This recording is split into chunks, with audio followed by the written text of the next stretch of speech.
Good evening, Bula Vinaka and Namaste. I'm Vijay Narayan. You're watching Fiji Village Straight Talk. And tonight we're on a journey for a number of episodes that will be forthcoming this month into next month that will focus on our young people and the struggles they face, and mainly those who end up on the streets, badly affected, and to look for ways that can assist these people. How much work is going on the ground? Can the government do everything? Or other organizations and people like us, what do we have to do during these trying circumstances? We are in a dire situation. The number of street dwellers continues to increase. Do we have the right solutions? Do we have the right answers? And who do we need to turn to try to get that? We'll be speaking to some people who live on the streets. We'll be speaking to some people who have come off the streets and have become success stories and are now trying to help those who still live on the streets. So on Straight Talk, for the next few weeks, we will bring the reality right to you for you to know what has been happening, what is happening, and what can be done about it. Tonight on our show, we have Aruka Fiji founder, Ratuinokonoko, Raiwalu Drauna. Thank you very much, Ratuinokonoko, for accepting our invitation to come on the show. Thank you, Vijay, for having us on set.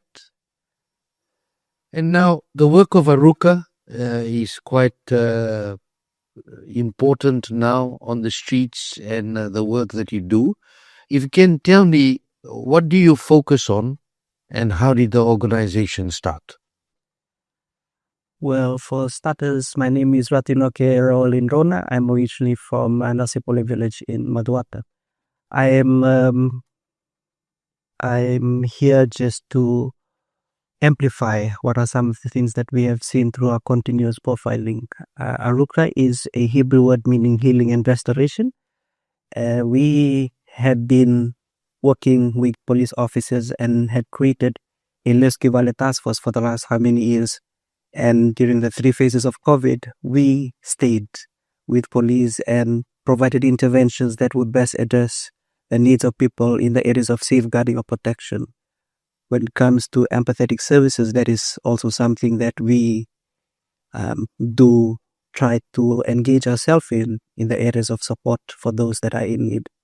Aruka is mostly an organization that helps the less fortunate that are on the streets, whether it's street kids, teen sex workers, and also the senior citizens that might need the continuous support, not forgetting having that approach of leaving no one behind and having the psychosocial or people with diverse SOGF or leading with any form of disability. Now, a lot is being said about things that are happening on the ground. Over the past few years, things have intensified. We've seen more people on the streets. What is the situation on the ground based on what Aruka has been finding out? So when we started, it was just trying to provide food. And as we build on our data, analyzing our data on an annual basis, getting to rope in stakeholders that would best address some of the issues that had been identified through this data or profiling, we then created not only 3 organizations that is a part of this task force, but now had built over the years to having over 16 organizations, including Ministries, the police, and all other NGOs and faith-based. So this is how we identify what are the concerns. We identify or assess on the risk that is involved with minors, or maybe people that are most vulnerable. And also getting to have this space where we build on, it's something like a family of service providers, where we sit around the table and we discuss what are some of the do's and what are some of the do not, or things that we do not have to do.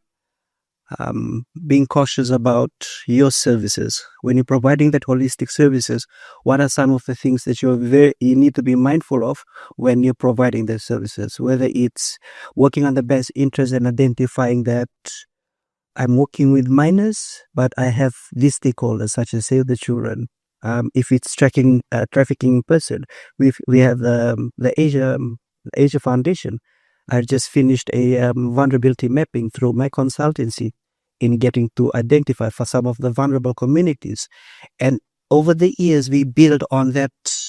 We currently identify what are the concerns, and we build programs or formulate some of the needed intervention, whether it's counseling, whether it's social work intervention, whether it's ongoing support, and being consistent when you're moving down to the streets. I believe we have been here for over 6 years now, and forming that task force, it's something that doesn't happen overnight.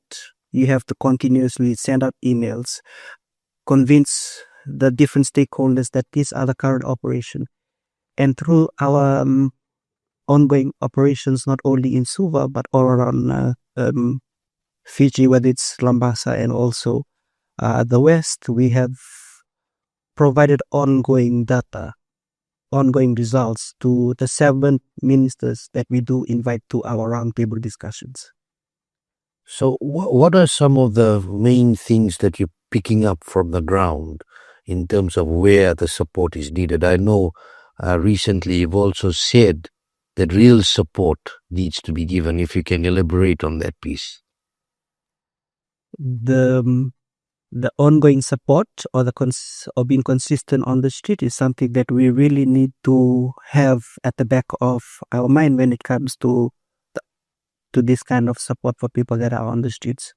I believe for that, one of the things that we have identified through our circle processes, we are on the 11th modules. This Friday, we are completing our 4th module with our at-risk girls. These are girls that might have been deprived of our proper education due to poverty. These are mostly from the vulnerable communities that has also been lured to the streets at a very young age because of traumatic events that have happened. And it is through these traumatic events that they are consistently at risk.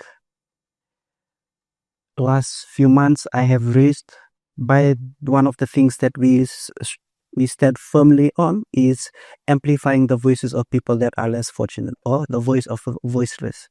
So when we are in different spaces, we try and minimize the risk. So if it takes shutting down some of those shelters that are not really supporting or safeguarding people that we have identified on the streets, then that's how we have raised it to Fiji Police Force. And that's the reason why we have this task force that has Madam Deputy DPC, that is the chair, and Aruka is the deputy chair, and Ministry of Women, Children and Social Protection under their social welfare department for the beggars program, that is our secretariat. So when there's emerging issues that needs to be addressed, we put it onto a table of discussion and we raise the concerns that most of these vulnerable community members have raised over our circle process or our rehabilitation. So for those 3 months of 12 modules that we have been providing to at-risk girls, it is at the end of every session that we ask in a circle process, what are some of the things that you continuously go through? What are the risks that is out there that you need us to support you with so that it minimize completely all of those things that is continuing to bring in those risks.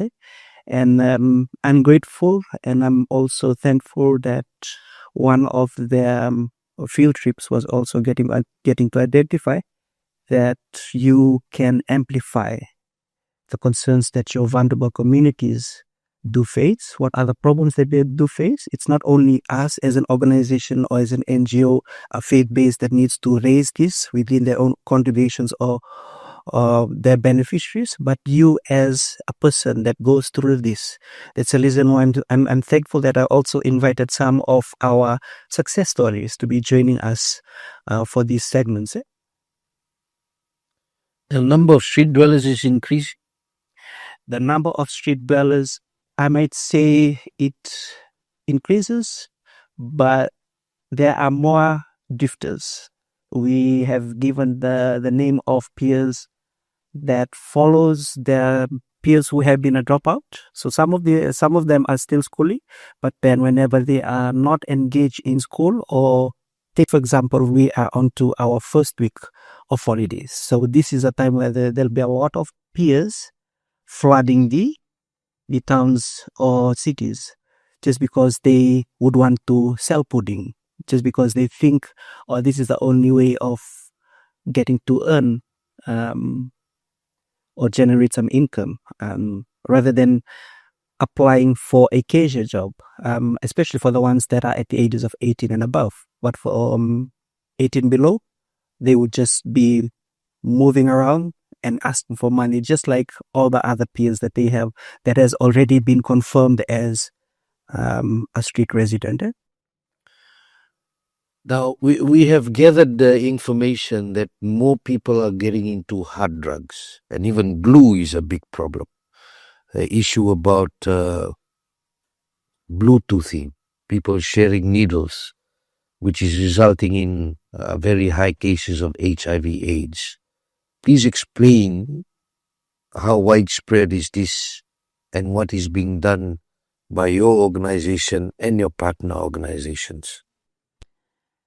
We went through the vulnerability mapping exercise with my consultancy for Asia Foundation, and then we got to identify that there is an increase in HIV. We also had a barefoot walk where we had people that were engaged to walk with those that were part of this. And it is on the 12th of April that we usually celebrate. It's an annual event for Aruka, which is the International Day for Street Children. So when we celebrated, we actually celebrated it also for this year. And what we have seen is that it is through the continuation of mentorship and asking whoever that you work with during this barefoot walk that allows us to know of the new trends. And that is how we profile that. There is different profiles that we do. We either do a quarterly one, or we do bits and pieces of something that we see as a threat and a continuous high risk for people that are on the streets. So when we identified that there is a high risk of HIV, we then ask reproductive family health and also the police to step in and provide some sort of that care and support, and also that safeguard it. When it comes to HIV and AIDS, this is when we identified through the testing and also our VCCT, or maybe our counseling sessions, that most of them have been injecting. And like you have asked, how have you identified the issues and moved towards implementing something that would help in the process? From November last year, we started off without even clinics. So it is Fiji Police Force getting to provide a minibus, and then we would go all around from Thurston Garden all the way to Center Point, picking all the street residents, whether it's beggars, whether it's street kids, whether it's our teen sex workers or sex workers. Then we bring them to our safe haven, and then that is where they go through a thorough medical check by reproductive family health. I would like to take this time to also thank that collaboration that has helped over the months to identify not only dengue-related illness, and also some of the new concerns, health concerns that we identify with people that are always left behind. Most of the time when people are stating that they're providing these services, they would say, it is leaving no one behind. But how about the ones that wants to access public health or hospital, but they would never want to enter into this establishment or premises just because of not having a proper hygiene check? So that's the reason when as soon as they walk into a safe haven, which we provide on a daily basis for people who comes in just to grab a shower, we provide their hygiene or dignity kits, and then they pick whatever course that is from our bill, and then therefore getting to assess whether they would want to have a meal, and then dropping them off. And that has been an ongoing collaboration with Fiji Police Force and also Reproductive Family Health, which Aruka has initiated due to our profiling.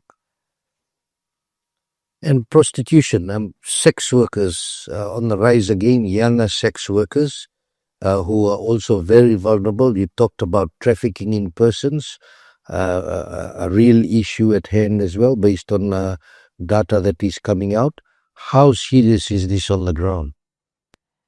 As to the second month of working with some of our at-risk girls, this is something that we have identified. It's not only living with the previous trauma of being exploited or being lured to the streets and then moved or shift from Nausori to Nakasi to now in front of our safe haven, which is at Rail Street.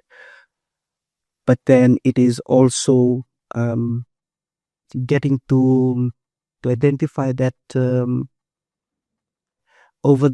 this is an increase. There's always an increase when it comes to sex work. During the second phase of COVID, I believe, during when we had our profiling, it increased because of the need for glue sniffing. And that is where a lot of teen sex workers have moved to the streets around Omkarages to identify ways of learning it. And it has actually created some sort of a conflict with the senior ones because of the rate that was given and at a very young age. That increased on the second phase of COVID, and we have worked tirelessly and continuously with different networks. It started off with 3 networks, but now looking at over 6 networks around Fiji, including Rambasa and Mandi, and also the 2 that is here in Suva. Now, before we take the break, Ratuinokonoko, doing a lot of work. It definitely needs support and funding. How are you funded to ensure that your services continue for the most vulnerable?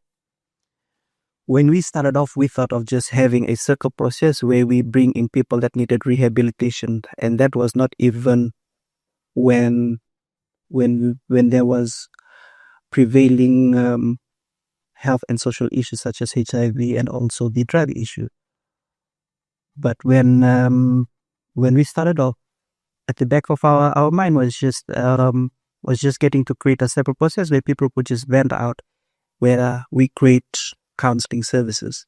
But as we get to assess a lot of issues that were on the ground, that is where we had decided that we would need to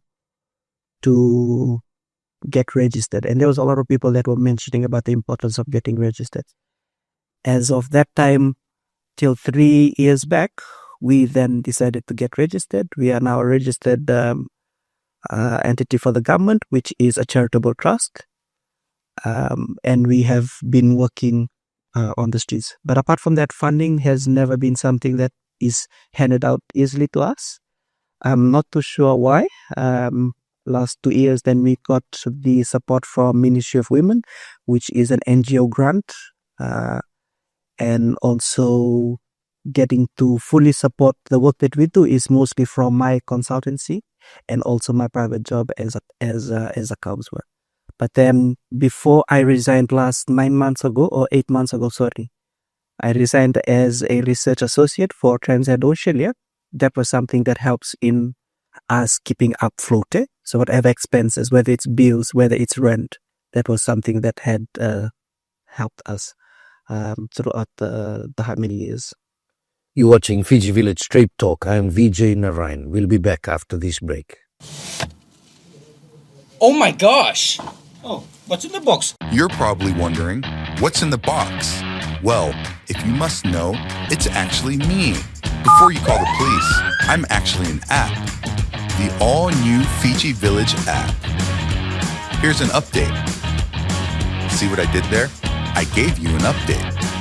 What's new? Well, for starters, I look different. My new layout also comes with stories if you're looking for something short and sweet. I will bring you the latest news on the dot so you stay updated. You're welcome. You don't have to go anywhere for content because I bring the content to you. Not only can you listen to your favorite radio stations, you can also watch online video content. Which reminds me, do you love sports? Well, guess what? With the Fiji Village app, you can stay up to date with your favorite sports and scoreboards, no matter where you are. Your #1 news website just got better with an app. Download and get updated now.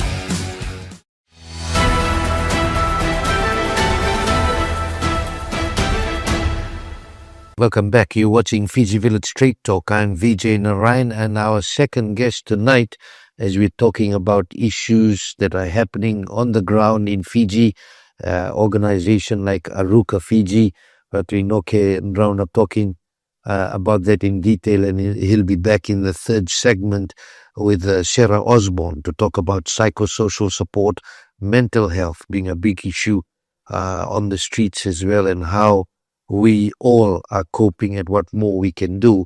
I have with me as our second guest tonight, 28-year-old Asta Sona. Asta, of course, is German Fijian. And thank you very much, Asta, for coming on the show this evening. Thank you for having me. Now, Asta, you have lived on the streets in Suva for a few years. You had come from Germany. You were born in Germany. And then you had come to Fiji when you were around 10. Tell us about that time. Well, my mother is Fijian, and it was initially through her that brought us to Fiji. It was her wanting to come back to her homeland. During that time, it was a very big culture shock for me, going from Germany to Fiji. And we had a good adjustment period. From there, we moved to a little bit to Ratu for a couple of years before we came back to Fiji. And that's when the whole schooling and everything started. And it was good in the beginning. But yeah, that was the start of how it happened. Now, coming in at 10, as you said, culture shock, and then trying to understand things. A few years later, I think you shared with me when you were about around 16 years old, you had to go on the streets. If you can tell our viewers, how did that happen? Sure. So what actually happened was there was a family breakdown. As most homes have these days, where mother and father just aren't as compatible as they used to be, and they break down. The children suffer from that. During that time, I never thought that would happen to me. I wasn't prepared for anything like this, but things happen. So when my parents split up, my mother left, not too sure where she left at the time, and my father had also gone back to Germany. So during that time, I didn't really have much of a foundation. I didn't know how to sustain myself. You had no siblings? I'm an only child. Yeah. And so schooling wasn't really a option anymore. So I had to drop out of school. Now, during that period, I managed to stay for a little bit longer before I was evicted. My landlord found out, and he was a bit of a sneaky one. And he had gotten the police back then to take me out of my home. And I remember that everything I ever owned in that house, from childhood to that age, was taken. So I had nothing. The only real place I could go to was Suva City. So arriving in Suva City, the #1 spot where I hung out most of my time, where I found that I could have some shelter, was the internet shops. So back then it was Cyberzone. That's very close by to McDonald's. It's closed down now. But that's where I spend most of my days. And You'd sleep there as well? Well, it started off like this. I would make friends and be like, hey, can you pay for my night pack? And that was where you pay an X amount of money, and then you can use the internet shop the whole night. And I was able to maintain that image. I was very embarrassed of my situation. And I was making good friends, and we were hanging out and all that stuff, but I didn't have a home to go back to. So it was more so, yeah, you guys go ahead. I'm just going to hang out here and play some games. When I would sleep in the internet shop. And this was the early stages where I was still looking very fresh and clean. During that time, things deteriorated very quickly. And no contact with your Nothing. mom or dad? Nothing. I had no contact with anyone really. I didn't know my extended family, Ratuinokonoko family yet. So I had no real work skills. So pretty much the only way I could get money was asking my friends, hey, do you have, a couple bucks here and there? Now, as time went on, I was having some difficulties with the actual place. I couldn't stay there. I was getting dirty. It was hard to maintain. And I transitioned to Sukuna Park. So most days would be at Sukuna Park, hang out throughout the day with some of the other street dwellers, some of my friends. And we would go around and I learned the methods they used to survive. There's there's a rubbish bin behind McDonald's where the security guard is. And if you made friends with him, whatever scraps, anything that they would pick from the front, he would sometimes give it to you. And that's how we survived. We got food from there, or we went to the rubbish bins themselves, or we picked up from the food court. So I had a little routine where almost every day I would go up to MECC before it closes. I look for all the little plates that had a little bit of food left and I collect them. And in the beginning, it was very embarrassing. But you have to do what you need to do to survive. And although I had a few who did turn to crime, such as grabbing around and things like that, that's something I never wanted to resort to. That's just not who I am. And so that's how I, sustain myself. Through that, also learned how to joke very casually. Would go behind the FMPF Plaza, preferably on a Thursday or a Friday, because that's when I knew there was payday. So I'd go, I'd see someone who I'd make sure I'm clean. I got fresh clothes from Village City. I've got a little bit of money that I can use for, sanitary wipes, so I can look fresh and clean.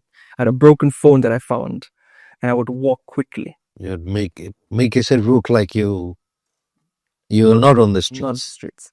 I would walk very quickly and I'd observe. That's one thing I learned being on the streets is to observe, to adjust, to adapt. And I would observe to see who looked like they had a good heart, who looked open, not closed off. And I would walk up to them and say, excuse me, sir, excuse me, man, would you have, $1, $2? I'm trying to get back to Pacific Harbor. I just haven't got any money on me right now. I'm just trying to get back home. And I'll be lucky. Sometimes $5, $2. Sometimes I'd get no money.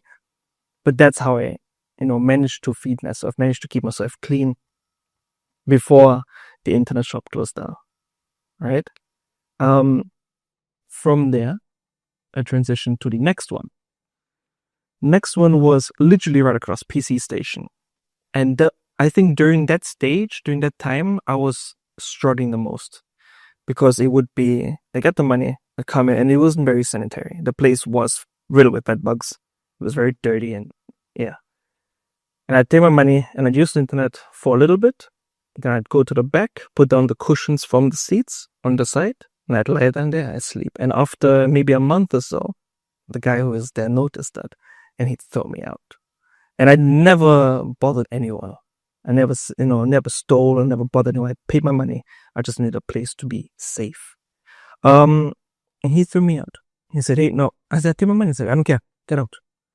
So, okay. So, to Sukuna Park, And during that time, it had been very disheartening. Being in that situation, not really having a place where I can find safety. So being in Sukuna Park, meeting others who were not good for me, I started to drink, started to, not care so much about hitting myself. And the feeling of, being sticky, being stingy is not a good feeling. All right. It just seems like after you could not sleep in the computer shops, the rejection just set in completely. It was a big part of it. But the true rejection, the point where I started to feel almost hate towards people, and this is something I want to touch on, is when you would ask someone for help. Not much. And I wouldn't even bother them. Be more so passing by and excuse me, ma'am. And they'd go, sir. It's that reaction from them towards you that makes you feel less than human. You don't have any malice intention. You don't have any bad intention. You're simply reaching out and they shoo you away like an animal, like a dog in the trash. And that's the part I believe many of the youths back then, I've seen this. Many of the kids that I was with during the time, I still see many of them still on the streets today. And back then they were good-hearted. They just tried to get their next meal. And they asked respectfully, and they didn't know any better. Majority of children, they didn't know the tactics that they use. And the continuous rejection that they got, the continuous get away, turned them sour. And they were young. And so I saw this thought form in their mind where they're like, okay, I'm trying to survive and you're treating me like a bad person. So I will give you that. I'll give you a bad person. I will grow up. A couple of years from now, I'll be bigger. I'll be stronger. And then I can defend myself. I can take, not just ask, I can take what I want. Someone walking down the road in the dark, I'll take it. I won't ask anymore. And that's something that I've seen many of my friends transition into. Some have made it out. Some still are very humble. Some have lost their sanity, and I don't blame them. And one of the things that I've distinctively remembered from that period is lying at Seawall. It is extremely cold. And when you get caught in the rain, your shoes fill up with water. And these are the little things that slowly break you down over time. Not being able to have dry feet. It hurts the soles of your feet, So I remember during that time, I had pretty much given up on the whole trying to keep myself clean. I would have loved the shower. And I remember distinctively lying down in front of Tico's floating restaurant, and someone came to touch my pockets. Their complexion, right? Someone had come to touch my pockets, and I presume they thought I had been, a night out lying down, and they didn't find anything. And their response, I remember waking up and like, I don't have anything. And their response to that was violence, to pick me up and throw me over the seawall. I remember that very clearly, falling into the water, not being able to get up, and just bouncing along the side. And coming to the platform that leads out of the ocean from the seawall, I walked further up to where the lighthouse is. It's a watchtower, I believe. I always thought it was a lighthouse. And I climbed up there, which was very difficult. And I was sitting right at the top with a board leaned up to protect it from the wind, mosquitoes, rain. And I was just looking at a building window. I cannot remember what building it was. I just remember looking into a building window and seeing a warm orange glow and thinking, I would just love to have that. A place where I can be safe. So that was one of the main turning points for me, where I decided to myself, I had hit rock bottom. I had contemplated things to just end it for not seeing a way out of it. But I decided that it isn't the end yet. And I can get that glowing light, that warm, safe place. I can get there. And I decided on my own, I told myself that I'm going to make a difference. I want to make a change. I'm going to get out of this. I'm going to be able to tell my story. I'm going to be able to help others. And it started off very simple with joking the next day, getting as much money as I could, and learning how to do a CV. Going back to the internet shop during the day, as clean as I am, getting all information I know about how to create a CV, put a bunch of information on that was not true, graduated and did some part-time work here. And I printed as many as I could afford. And I walked to every single shop and I gave him my CV. And I just looked for a job. I didn't want a handout. And one very important thing is there are so many good-hearted people in Fiji and in the world, but they give money to those less fortunate, and it helps them. It does make a difference. But when that money runs out, they have no direction, they have no guidance. They don't know where to go, and they're back into square one. And I didn't want that. I didn't want a handout. I wanted security, to be in control of my own life. And eventually I got an opportunity at the Republic of Cappuccino to wash dishes. And man, was I, but I was the best dishwasher. I didn't even use the actual dishwasher they had. I remember getting in trouble for that.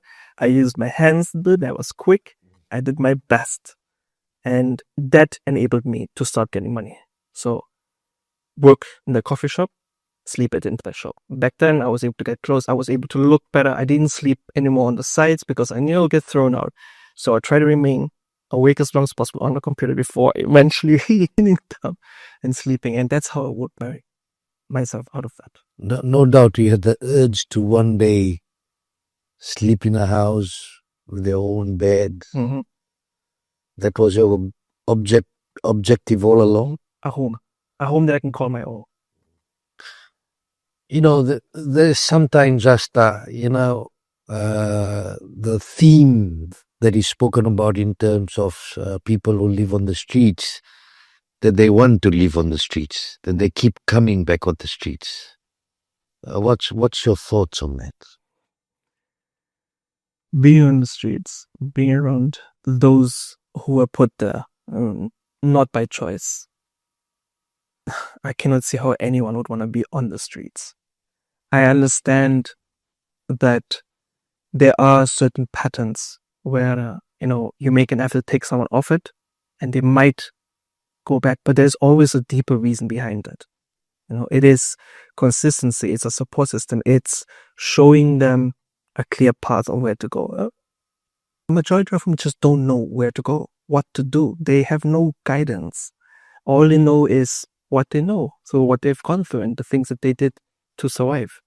And when you say you take someone off the street and they want to go back to the street, that's where they want to be. They don't want to do anything. I think it's a very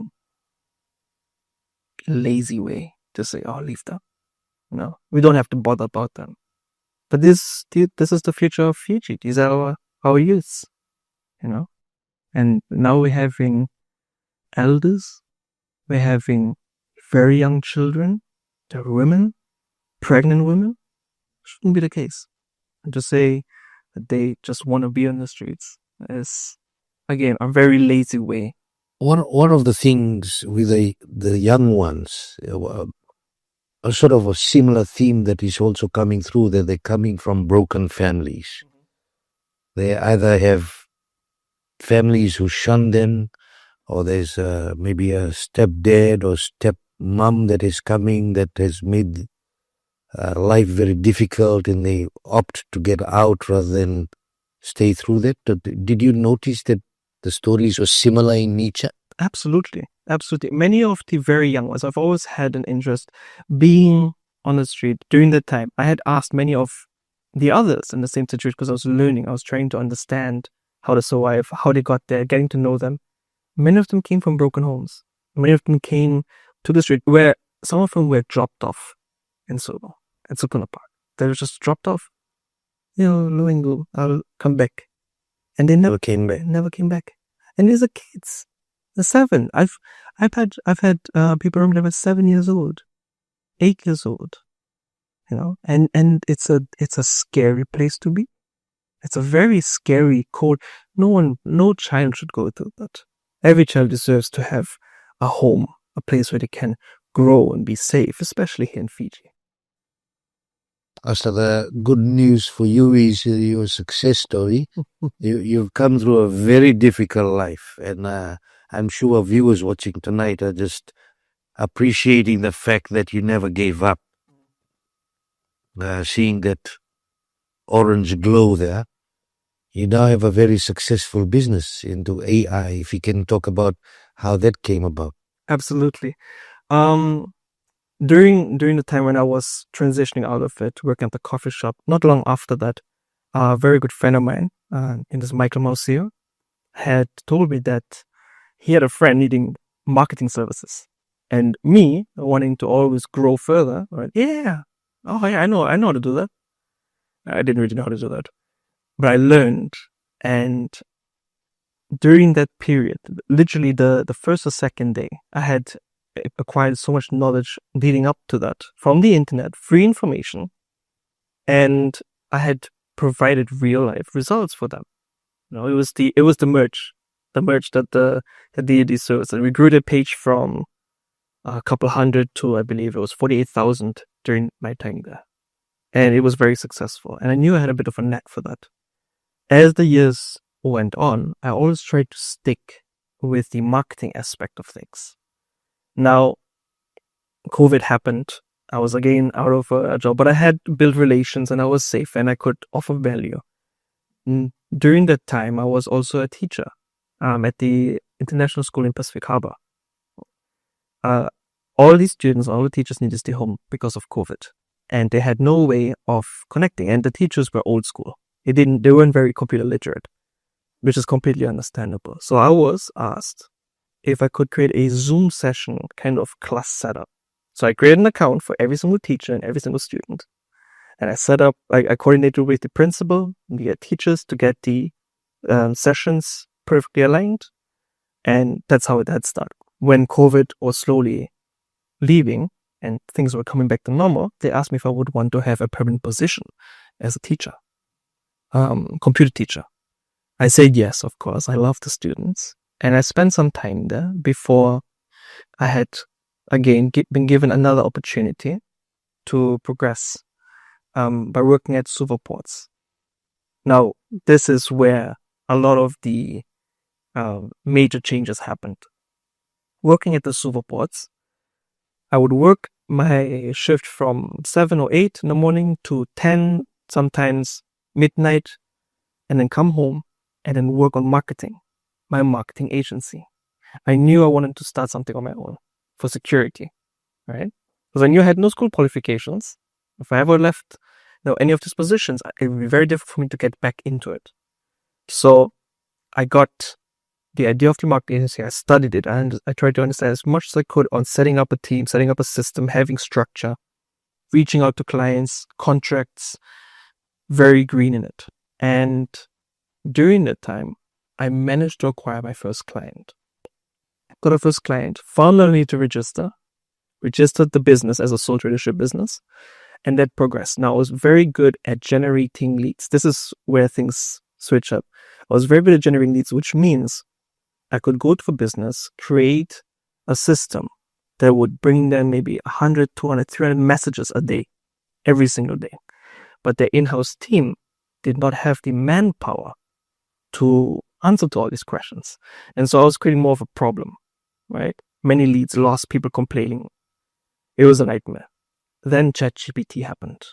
And I said, oh, let me call in sick to work. I called in sick for 3 days, I believe, and I completely spent my time on ChatGPT, stress testing it, seeing what it could answer, seeing where its limitations were. I knew I want this thing to work for me, but I needed to know how to do that. I had no clue. I had no coding experience. I'm learning things as I'm moving along. I found a way to use OpenAI's API, which is like a password, to connect what they had, ChatGPT, to a knowledge base. A knowledge base is pretty much just a field that you put all the information about the business in, pricing, opening hours, etc. Connecting these two together, I created a chatbot system, the first of its kind in Fiji, that was running on large language models. It was the very first. I was not just one of the first in Fiji, but one of the first in the world, amongst one of the first. With this, I connected it to the first business, and every single message that came in was answered accurately within seconds. And their lost leads now became paying customers. Majority of them converting. People spending hours, talking to it, all these questions, and their internal team was relaxed. They weren't as stressed. Now, that is what really changed the entire space for the agency. Asta, that's a great journey, and no doubt, it gets even more exciting with what you can do and what you may have in store for Fijians here. A lot of lessons learned there, I'm sure, about never giving up and growing out of very difficult situations with no support at all. Just my final question for you: do you still try in your different ways to assist those who are still on the streets? Absolutely. What do you do? I've been very blessed to have what I have. I've been very blessed with the amount of money that's coming through my efforts, I'm able to support myself for the very first time in my life and my family. And I know that there are ways that I can give back. It's I want to make a difference. I want to be able to help those in the situations that I were in, and I needed a light. I needed support. The foundation, Aruka, is absolutely incredible. If I had something like that during my time, I would have progressed so much quicker. I'm trying to support them in any way I can with whatever I have, whatever resource I have. I understand I want to have a foundation. That's my ultimate goal, is to have a foundation of my own where, I can help people. But with the current situation and where I currently am in my life, the most realistic thing I can do is support a foundation that has already been here making real life changes, really helping those that are in need. And so we're implementing and integrating all of our AI systems, whichever way we can, with their social media so that people can get constant interactions, constant connection while their team on the field can focus on what it is that they're doing there. And so that will continue moving forward. And before we go on a break, I just want to ask, when did you eventually get your own bed that you were dreaming of when you were lying down on the streets in Suva? And how did that feel? It was, I can't give the exact year because that entire session, the entire timeline is blurry to me. But it was during the working time with the coffee shop, transitioning back and forth, coffee shop, internet shop, coffee shop, internet shop. He eventually got my friend Narayan. And my first bed was just a full mattress, just a mattress, no base, nothing, and nothing else in the house. And laying on that bed for the very first time, calling it my own, that was life-changing. It was the first time I could breathe, exhale, and say, he did this. Asta, thank you very much. A very heartwarming result from the journey that you've had, and no doubt a success story that through our show will take to many around the world and around the country in terms of the journey that the people have on the streets. And we wish you all the best in your future endeavors. And we hope that one day you'll be back again to share more success stories in your life. We'll be back after this break. About 20 years ago, we had a major drug bust, and you would remember, you would have been part of the operations at Laudala Beach. A lot of people in Fiji did not know what was methamphetamine. And what we are picking up on, people are saying it's readily available. Just the issue in relation to General Secretary, was that a tactical move that he ejected himself from Parliament? Personally, it's unfortunate. How are you dealing with those police officers who may be allegedly involved in this? Vijay, no one is above the law. We assure you that we will be having police officers around. As a result of that bad policy, by the end of this month, we would have lost close to about $70 million in government revenue. Bulavinaka, I am Vijay Narayan. This is Fiji Village Straight Talk. Fiji Village Straight Talk with Vijay Narayan. Watch it live on the Fiji Village Facebook page and YouTube channel.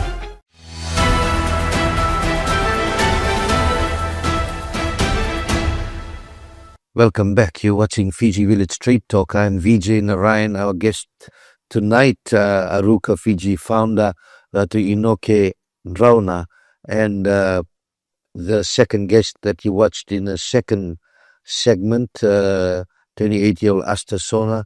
A number of issues raised by him, living on the streets, and now a success story, what needs to be done. Ratuinokonoko, one of the major issues that Fiji is facing right now is family breakdowns. And it seems very clear a number of those breakdowns are resulting in rejection and neglect, and it results in the younger kids getting on the streets. Are you seeing that pattern emerging more and more now?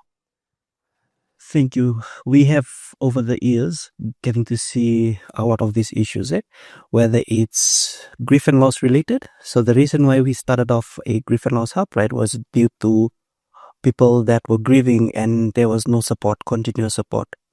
As to the family breakdown, it was mostly in the areas of aggressiveness. There's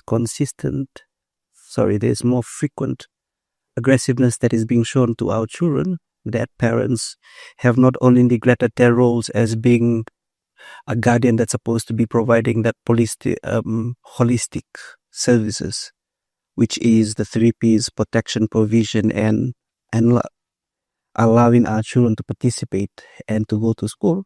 They have not only neglected that, but they have also stepped into some sort of a realm that is just focusing on themselves.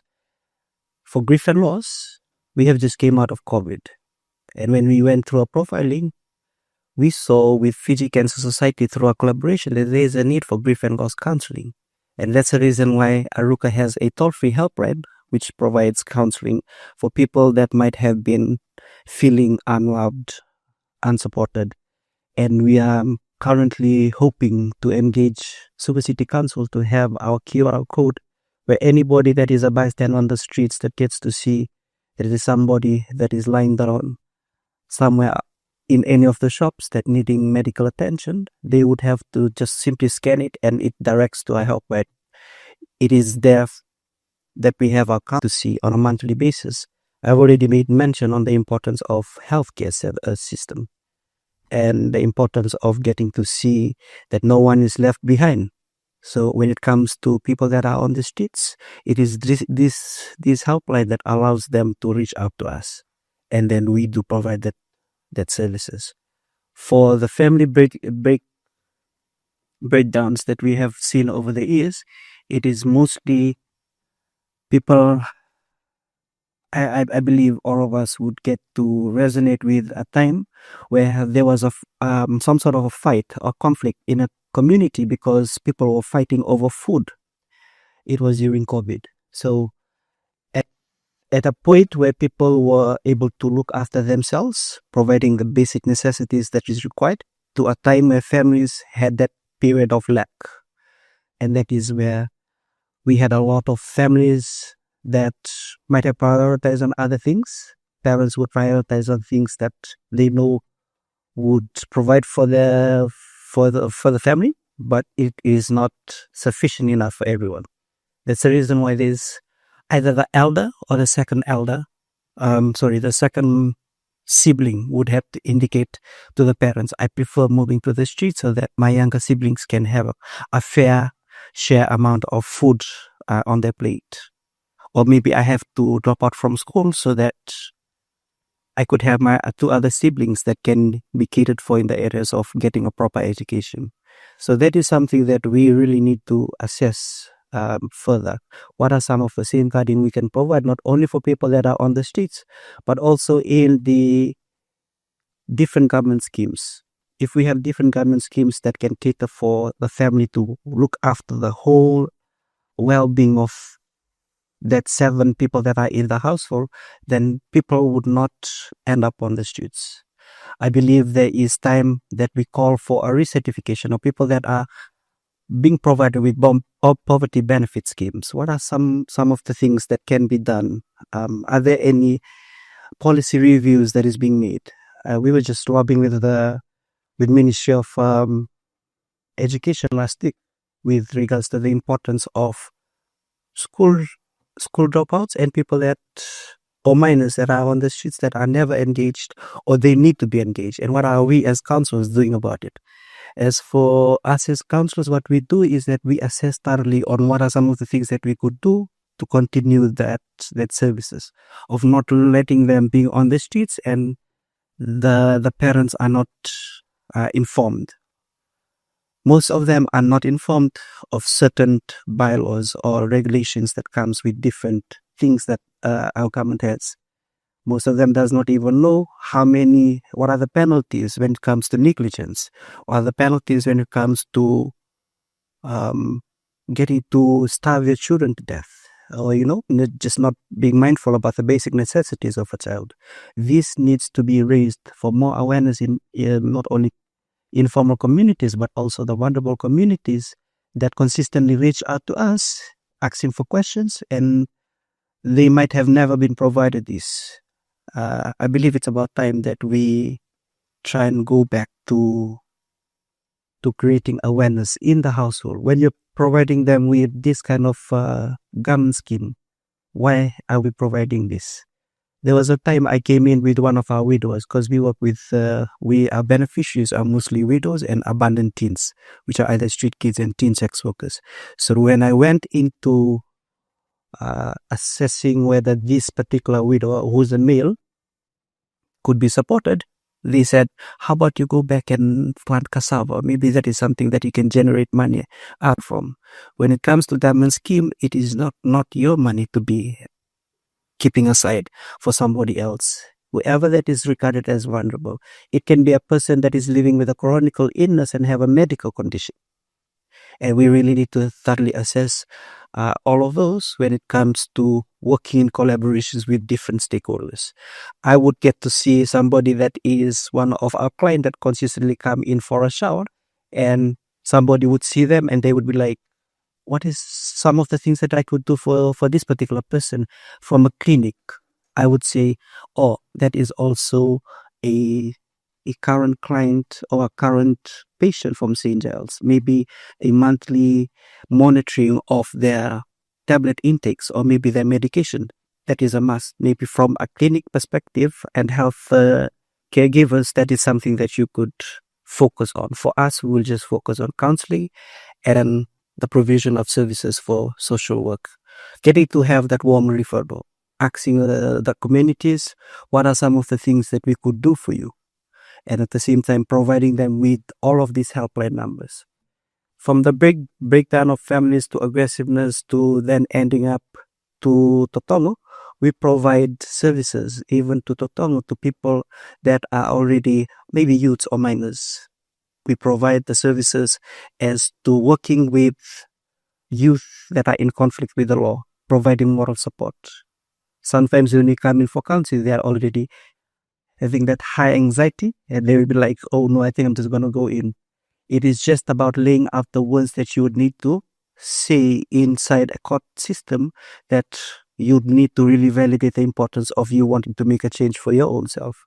And we as counselors, we have been taught with therapeutical means or ways in order to get somebody maybe boosted with the confidence, like we're doing with all of our girls. The POLF modules have not only created awareness to them, it has also changed their behavior, and also have done a lot of things for them to think bigger, rather than thinking that this is the only way that I could survive is just to being on the streets and engaging myself in this kind of exchanges. So Ratuinokonoko, if somebody's watching there, they want to assist you or they want support through your helpline, what would be the main number to call? The main number that we have with a collaboration with Fiji Cancer Society, our stagnation helpline, which addresses grief and loss, trauma, depression, addiction. And what is the number? 1528. 1528. If you have any support that you can provide to Aruka, and also if you need to get psychosocial support, let's talk about mental health. And you are a registered counselor. You saw some things in your life that made you act to form Aruka Fiji. If you can share about that. You unfortunately lost two good friends as well. Yeah. It hasn't been an easy journey. Most of the time when we go through or when we hit rock bottom, that is when we get to decide. It's either I move to the edge and then end it all, or should I just take a U-turn and maybe do something about something that I could do. I was seated around a circle process, which is a rehabilitation for the people that are grieving. And that is when I heard an inner voice that indicated you help widows and abandoned teens. From a counselor that was among senior counselors. If I was knowing that I could get the support. But when it comes to grief and loss, I just had to isolate myself, and that is where I continue to go through that dark phase. The reason why I decided with Fiji Cancer Society to start off the grief and loss helpline is to provide that ongoing support for people that might have lost somebody, because it takes over 7 stages. The last one is acceptance. You really need to accept, in both with denial, questioning God, questioning yourself, even all of those things that have pushed you to the edge. But then when it comes to acceptance, that is where you get to know your true purpose. And I found my purpose when it came to being on the verge of ending it all. Now, Ratuinokonoko, we know that mental health has become a big issue. It was a major issue already before COVID-19, but COVID-19, even here and globally, took it to another level. And many people have reacted to it differently after the pandemic came to an end. Some have gotten closer to their families, knowing it's so important to have a close-knit family, but others have gone in another direction. And then we see the emergence of substance abuse right from the very young, and the issue of drugs really becoming a very, very dangerous situation for a young generation. What do you think, from our perspective, we need to be doing to control this? I believe the first thing that we need to do is continuing to collaborate. We are not to work in silo. We are to be seated around a circle, a table, a round table discussion where we get to identify what are some of the current roles that we do play. It's not about competing over who's doing what. It's about identifying what could we do better for people that are most vulnerable. And I believe that is something that we really need to validate now, that you might have a very unique service that you're providing, but it's good to bring it to the table so that we could all identify what can we do best. I believe when it came to the counseling policy review last week, thanks to Meha and also SAC, that we have identified that association, there's a lot of different association, whether it's social work affiliation, whether it's counseling association. But what can we do as an association to stratify some of the prevailing health and social issues that we do identify? I believe in most of these different categories of counseling and social work, there are people that specialize in different fields. And I raised about the importance of the different fields that needs to have specified counselors that attends to all of this. Like for Aruka, we specify in grief and loss, trauma, depression, and also ADHD for some of our minors that we had. We not only house most of the people that are now being referred by MSP and Pan Pacific, the government, Red Cross. We don't only provide shelter for them, but we also have a continuous engagement in the areas of counseling to really identify, is this a person dealing with grief, or if this a person that is already having a lot of trauma, underlying issue that needs to be removed and not suppressed. And that is something that while we work with them or we have them sheltered, we take them on that journey of maybe going back, understanding that you need to disregard all of the things that have happened that were not as favorable, look to the future and identify what are some of your aspirations, and then we journey with them as to what we're doing with our 14 girls that is about to graduate through our 12 module program. And we're looking forward to that graduation. More success stories coming through. Aruka Fiji founder Ratuinokonoko Raiwalui in Drauna, thank you very much for your time, for sharing your story, starting off this organization on his own, a difficult journey in the beginning in terms of dealing with grief and loss, but he turned it into helping others, and now self-funded most of the time through him. He's now starting to work with organizations to ensure that those who are on the streets are not left on the streets, to ensure that they also count, that they get the necessary care, and they get out of the vulnerable situation they're in. As we've said that over the next few weeks, this month and next month, some of the shows will be zooming into these type of issues, mainly to deal with our young generation and to deal with those people who are severely affected by it, those who have managed to make out of it, what is life on the streets like, and what some of the people, the good Samaritans like Ratuinokonoko, are doing to make sure that they make a difference for fellow Fijians. Until next week, have a great evening.